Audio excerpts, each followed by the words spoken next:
ஒரு சொட்டு கூட எண்ணெயே இல்லாமல் நல்ல டேஸ்டான சன்னா மசாலா எப்படி செய்கிறதுன்னு பார்க்கலாமா?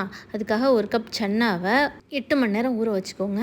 ஊற வச்ச தண்ணியை ஊற்றிட்டு நல்லா கழுவிட்டு இதை அப்படியே ஒரு ப்ரெஷர் குக்கரில் சேர்த்துடலாம். இதில் சின்ன சின்னதாக கட் பண்ணி வச்சுருக்க வெங்காயத்தை சேர்த்துட்றேன். 2 தக்காளியையும் சின்ன சின்னதாக கட் பண்ணி வச்சுருக்கேன், அதையும் சேர்த்துட்டு தேவையான அளவு தண்ணி சேர்த்துட்டு இஞ்சி பூண்டு பேஸ்ட், மிளகாத்தூள், மஞ்சத்தூள், ஜீரகத்தூள், உப்பு சேர்த்துட்டு இது எல்லாத்தையும் நல்லா மிக்ஸ் பண்ணிவிட்டு இதை மூடி நான் ஒரு 7லேருந்து 8 விசில் வரையும் வைக்க போகிறேன். அந்த கொண்டக்கடலை நல்லா வெந்து அந்த வெங்காயம் தக்காளி எல்லாமே நல்லா வெந்து வரணும். ப்ரெஷர்லாம் நல்லா ரிலீஸ் ஆன பிறகு திறந்து பார்த்தீங்கன்னா அந்த வெங்காயம் தக்காளி எல்லாமே நல்லா வெந்துருச்சு. மறுபடியும் அடுப்பை ஆன் பண்ணி மீடியம் ஃப்ளேம் வச்சுட்டு ஒரு பச்சை மிளகா சன்னா மசாலான்னு பாக்கெட்டில் கிடைக்கும், அது ஒரு டேபிள் ஸ்பூன் சேர்த்துடுறேன். 5 நிமிஷம் கொதிச்ச பிறகு அந்த மசாலா வாசனையெல்லாம் போன பிறகு கடைசியாக கொத்தமல்லி கீரை தூவிட்டு ஆஃப் பண்ணிட வேண்டியது தான். பூரி சப்பாத்திக்கெலாம் அட்டகாசமாக இருக்கும். எண்ணெய் ஊற்றாமல் செஞ்சுருக்கோம் அப்படிங்கிறதே தெரியாது, அவ்வளோ டேஸ்ட்டாக இருக்கும். ட்ரை பண்ணி பார்த்துட்டு எப்படி இருந்துச்சுன்னு கமெண்ட் பண்ணுங்கள்.